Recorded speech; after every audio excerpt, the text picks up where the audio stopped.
وہ مراقبے سے باہر نکلی۔ میں تیار ہوں، اس نے خود کو کہتے سنا۔ آدھے گھنٹے بعد گھر کے تمام افراد ایک بار پھر اسی حال کے نیچے تھے۔ وہ وضو کر کے آئی تھی۔ سامنے میز پر قرآن پاک غلاف میں رکھا ہوا تھا۔ وہ قرآن پاک کو دور سے دیکھ کر ہی گھبراہٹ کا شکار ہو رہی تھی۔ تائی اسے غصے سے گھور رہی تھی۔ باقی سب گھر والے بھی اسے دیکھ رہے تھے۔ وہ قرآن پاک پر ہاتھ رکھ کر جھوٹ نہیں بول سکتی تھی۔ آؤ اور قرآن پاک پر ہاتھ رکھ کر کہو تم نے اسے نہیں بھگایا۔ اغاز جان کی روبدار آواز خاموش حال میں گونجی۔ وہ آہستہ آہستہ چلتی ہوئی قرآن پاک کی طرف جا رہی تھی۔ نرمین اور سعدیہ بیگم کی تو سانس رکی ہوئی تھی۔ کیا ہر چھوٹی بات پر قرآن پاک کو بیچ میں لانا ضروری ہے؟ اس نے مزاحمت کرنے کی کوشش کی۔ ہاں، تاکہ تم جیسے جھوٹے لوگوں کو جھوٹ پکڑا جا سکے۔ تائی غصے سے شعلے اگل رہی تھی۔ سکندر اور گھر کے دوسرے مرد خاموش تماشائی بنے کھڑے تھے۔ جنہیں جھوٹ بولنا ہوتا ہے وہ قرآن پاک پر ہاتھ رکھ کر بھی جھوٹ بول لیتے ہیں۔ زیادہ تقریر نہ کرو اور قرآن پاک پر ہاتھ رکھو۔ میں قرآن پاک کی بے حرمتی نہیں کرنا چاہتی۔ باقی آپ میرے ساتھ جو قانونی کارروائی کرنا چاہتے ہیں میں تیار ہوں۔ مجھے جیل بھجوا دیں، میرا قتل کر دیں، لیکن سچ یہی ہے میں نے آپ کی بیٹی کو نہیں بھگایا۔ وہ ڈٹ کر کھڑی ہو گئی۔ سارے ایک دوسرے کا منہ دیکھنے لگے۔ وہ گھر کے مردوں کے سامنے پہلی بار اس ٹیون میں بات کر رہی تھی۔ کیا فضول باتیں کر رہی ہو تم؟ قرآن پاک پر ہاتھ رکھو۔ آپ میرے ساتھ زیادتی کر رہے ہیں آغاز جان۔ وہ ایموشنل ہو گئی۔ اس کی آواز پھر گئی۔ پورے گھر میں سناٹا چھا گیا۔ میں یتیم ہوں اس لیے آپ یہ سب کر رہے ہیں میرے ساتھ۔ اب وہ باقاعدہ رو رہی تھی۔ دو چار آنسو بھی کہیں سے نکال لائی تھی۔ آج میرے ابو زندہ ہوتے تو آپ لوگ کبھی میرے ساتھ اتنی بڑی زیادتی نہ کرتے۔ وہ قرآن پاک کے پاس کھڑی تھی۔ جب روتے روتے اس کے قدم لڑکھڑائے پھر سب نے دیکھا وہ گش کھا کر فرش پر گر پڑی۔ سعدیہ اور نرمین بھاگ کر اسے اٹھانے آئی۔ سارے گھر والوں کو سانپ سونگ گیا۔ اس کے منہ سے تھوڑا بہت خون بھی نکلا تھا۔ سکندر اسے اٹھا کر کمرے میں لے آیا اور بیڈ پر لٹا دیا۔ اس نے سکون کا سانس لیا۔ اسے کچھ دوائیاں بھی کھلائی گئیں، پانی کے چھینٹے بھی مارے گئے۔ تقریباً 2 گھنٹے بعد اس نے ہوش میں آنے کا فیصلہ کیا۔ وہ 2-3 دن تک مسلسل بیڈ پر پڑی رہی، باہر بھی نہیں نکلی تاکہ کوئی اس پر شک نہ کرے۔ امی کو بھی اس پر شک ہو گیا تھا کہ اس نے انم ہی کو بھگایا ہے۔ اس نے انہیں کوئی صفائی بھی نہیں دی۔ گھر میں دوبارہ یہ بات نہیں ہوئی۔ انم والا واقعہ پرانا ہو گیا۔ نرمین بتا رہی تھی ایک بار اس نے صوبیہ بھابھی کو زبانی سنی کہ تائی نے آغاز جان سے دوسری بار یہ بات کہی کہ اس کے ہوش میں آتے ہی دوبارہ اسے قرآن پاک پر ہاتھ رکھوایا جائے، لیکن آغاز جان نے سختی سے منع کر دیا۔ اب اس گھر میں اور کوئی تماشا نہیں ہوگا۔ تائی بھی آغاز جان کے سامنے اور کچھ نہ بول سکی۔ ویسے بھی آغاز جان آنے والے الیکشنز کے بارے میں سوچ رہے تھے، نہیں تو انم والے واقعے پر اچھا خاصا افسوس کرتے۔ 2 ہفتے بعد سب کچھ نارمل ہو گیا۔ آغاز جان اور فروز تایا نے سب کو یہ بات پھیلانے سے سختی سے منع کیا ہوا تھا، نہیں تو یہ بات بہت دور جاتی۔ اس کی جان میں جان آئی۔ تائی کے علاوہ سب انم کو بھول گئے۔ اس کا ذکر دوبارہ وہی نہیں ہوا۔ زندگی ایک بار پھر پہلی بار روٹین میں لوٹ آئی۔ اس دوران تائی نے اس سے بات کرنا بالکل ختم کر دیا، بلکہ سعدیہ بھابھی کو بھی منع کر دیا کہ عشرت کا نہ کوئی کام کرنا نہ اس سے بات کرنا۔ انم اور کبیر سے اس کا رابطہ ہوتا رہتا تھا۔ وہ لوگ آن لائن اپنی نئی زندگی کی تصویر شیئر کرتے رہتے تھے۔ انم بہت خوش تھی اور ہر بات پہ اس کا شکریہ ادا کرتی رہتی۔ زویا نے اسے کال پر ہی کمپیوٹر کلاسز کے شروع ہونے کی اطلاع دی اور اس نے بنا کسی وقفے کے اگلے دن سے آنے کی حامی بھر لی۔ تم آغاز جان سے پوچھ تو لو۔ پوچھنا کیا ہے، میری زندگی ہے، میں جو چاہے کروں، اس نے 2 ٹوک انداز میں کہا تھا۔ اگر اسکندر برا مان گئے تو مناتا رہے، مجھے کوئی فرق نہیں پڑتا۔ اچھا سن، میرا سارا سامان تمہارے یہاں پڑا ہے، کل صبح لازمی یہاں سے لیتے آنا۔ لیکن عشرت تم پلیز ایک بار اپنے گھر بتاؤ تو صحیح، نہیں تو بہت بڑا تماشا ہوگا۔ زویا ابھی تک اسی ٹاپک پہ کھڑی تھی۔ اوکے میں بات کرتی ہوں۔ پتہ نہیں اس نے اتنی جلدی حامی کیسے بھر لی۔ سب سے پہلے اس نے نرمین کو یہ بات بتائی۔ اس نے صرف اتنا کہا تھا، آغاز جان تمہیں کبھی اجازت نہیں دیں گے، اور جب یہ بات امی کے سامنے کی تو وہ حسب تفریق بھڑک اٹھے۔ تم جیسی الحق لڑکی میں نے آج تک نہیں دیکھی، بڑی مشکل سے انم والے معاملے سے زندہ بچی ہے اور اب ایک نیا تماشا شروع کر دے۔ مجھے سمجھ نہیں آ رہا آپ لوگ ہر بات پہ اتنا ڈرتی کیوں ہیں۔ اس نے نرمین اور سعدیہ بیگم دونوں کی طرف بیک وقت دیکھا اور مجھے سمجھ میں نہیں آتا تم آغاز جان اور فروز بھائی جان سے ڈرتی کیوں نہیں۔ سعدیہ بیگم دانت چبا کر غصے سے اس سے احساس دلا رہی تھی۔ آغاز جان خدا نہیں خواہ سر پر چڑھایا ہوا ہے آپ لوگوں نے سارے مردوں کو۔ تو نے جو کرنا ہے کر، میں نے تمہیں جنم دیا ہے، اس کی سزا تو ملے گی نا مجھے۔ سعدیہ بیگم زور سے اس کی پیٹھ پر ایک جھاپڑ لگا کر باہر نکل گئی۔ وہ ایموشنل بلیک میل نہیں ہونے والی تھی۔ رات کو جب آغاز جان گھر واپس آئے تو وہ کھانے کے بعد فوراً ان کے پاس چلی گئی۔ وہ اپنے جہل و جہال کے ساتھ تخت پر بیٹھے غرور سے سر تانے ہوئے تھے۔ اسکندر بھی ان کے پاس بیٹھا تھا۔ ان دونوں کے درمیان کوئی سیاسی گفتگو چل رہی تھی۔ احتیاطاً اس نے دوپٹہ سر پر لے لیا تھا اور چہرے پر دنیا جہان کی معصومیت سمیٹ کر وہ آغاز جان کے پاس چلی گئی۔ مجبوری تھی، یہ تو کرنا تھا۔ دونوں نے اپنی بات ادھوری چھوڑ کر اسے دیکھا۔ اسکندر کی ناک پر ہمیشہ کی طرح اسے دیکھ کر غصہ آ گیا۔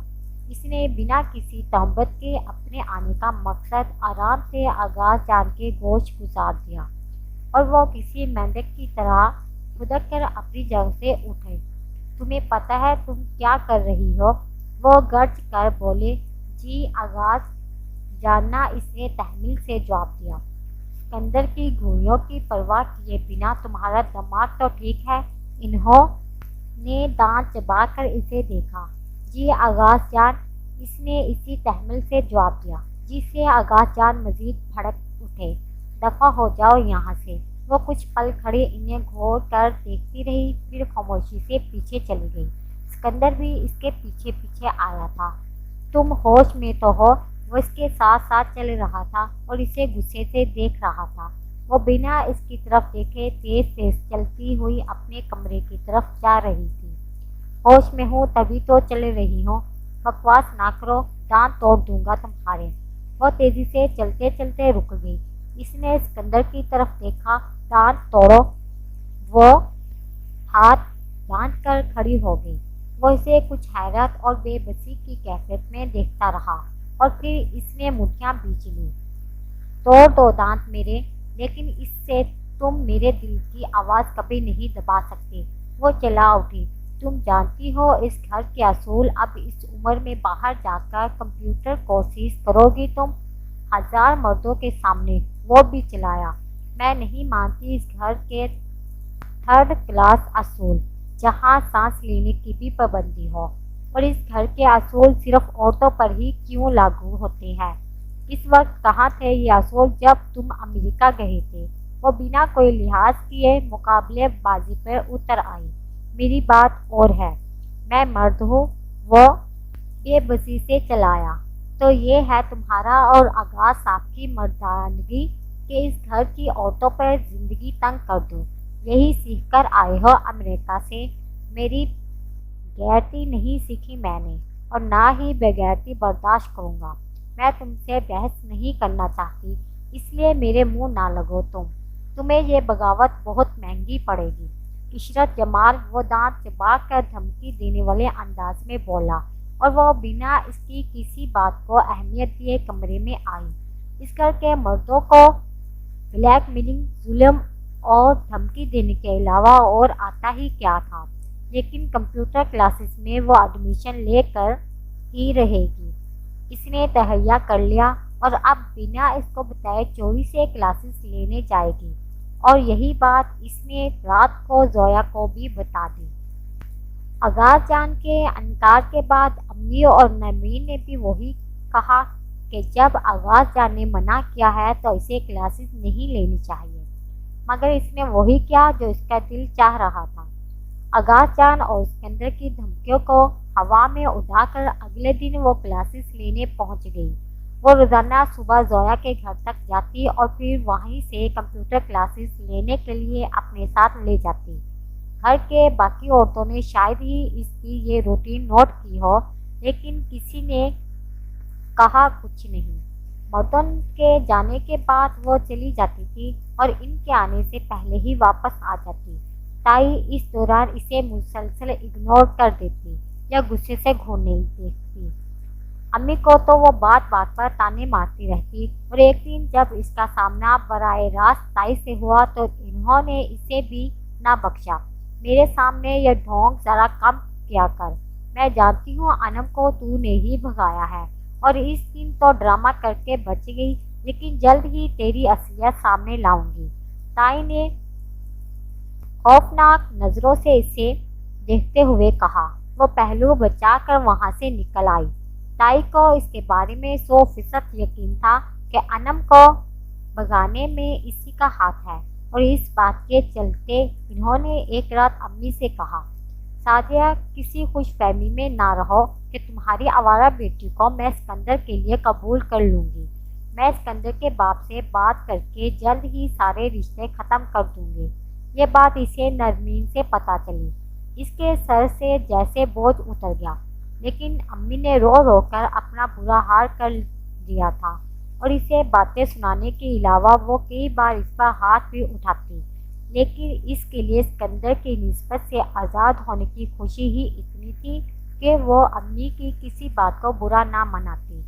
کمپیوٹر کلاسز لیتے ہوئے اسے 1 ہفتہ ہونے کو تھا جب ایک دن اسکندر نے اسے زویا کے ساتھ دیکھ لیا۔ وہ زویا کی گاڑی میں تھی اور گاڑی ریڈ سگنل ہونے کے بعد روڈ پر کھڑی تھی، اور اس کے بالکل لیفٹ سائیڈ پر اسکندر کی گاڑی آ کر رک گئی۔ نادانستہ طور پر ادھر ادھر دیکھتے ہوئے ان دونوں کی نظریں ایک دوسرے سے ٹکرائی۔ پھر اس نے فوراً منہ دوسری طرف کر کے دوپٹے سے چہرہ چھپا لیا اور زویا کو چپکے سے ٹھسکا لگایا، جلدی گاڑی نکالو یہاں سے۔ کیا ہوا؟ زویا نے ہیڈ فون کان سے نکالے۔ وہ لیفٹ سائیڈ پر اسکندر کی گاڑی، اس نے سرگوشی کے انداز میں کہا۔ زویا نے ادھر ادھر دیکھا، پھر اسکندر کو دیکھ کر فوراً گاڑی وہاں سے نکالی اور دوسری طرف موڑ دی۔ ان لوگوں کو لگا وہ اسکندر کو بہت پیچھے چھوڑ آئے ہیں، لیکن اس کی گاڑی اچانک سے ان کی گاڑی کے سامنے آ کر رک گئی۔ زویا نے فوراً بریک لگائی، اگر نہ لگاتی تو کار ٹکرا جاتی۔ وہ اپنی گاڑی کا دروازہ کھول کر جب اپنی لمبی قد اور رعب دار شخصیت سے باہر نکلا تو وہ دونوں گھبرا گئے۔ وہ سیدھے اسی کی طرف آیا اور اس کی سائیڈ والی ونڈو کھول کر اس کا ہاتھ پکڑ لیا، غصے سے باہر کھینچا۔ زویا منہ کھول کچھ شرمندگی کے عالم میں اسے دیکھ رہی تھی۔ یہاں کیا کر رہی ہو تم؟ ہاتھ چھوڑو میرا، سب دیکھ رہے ہیں یہاں۔ آس پاس کچھ لوگ بھی متوجہ ہو گئے تھے۔ اسکندر نے ادھر ادھر دیکھا اور گاڑی کا پچھلا دروازہ کھول کر اسے دھکا دیا۔ وہ بنا کوئی مزاحمت کے آرام سے بیٹھ گئی۔ وہ غصے سے لال ہو چکا تھا۔ اس کی شرمندگی اور خوف اب ختم ہو چکی تھی۔ اسے اب یہ سوچنا تھا کہ آگے کیا کرنا ہے، کیونکہ اسکندر یہ بات ضرور آغاز جان کو بتا دیتا۔ گھر پہنچ کر اسکندر نے اسے کھینچ کر گاڑی سے باہر نکالا اور ہال میں لے جا کر زور سے دھکا دیا۔ وہ صوفے پر بل کھا کر گر پڑی۔ کس سے پوچھ کر تم باہر گئی تھی؟ اب وہ گھڑا زور سے چلا رہا تھا۔ شور سن کر تائی اور امی بھی وہاں آ گئی۔ کیا ہوا اسکندر؟ تائی اس کے پاس آ کر کھڑی ہو گئی۔ مجھے کسی سے پوچھنے کی ضرورت نہیں ہے، وہ ہذیانی انداز میں چلائی۔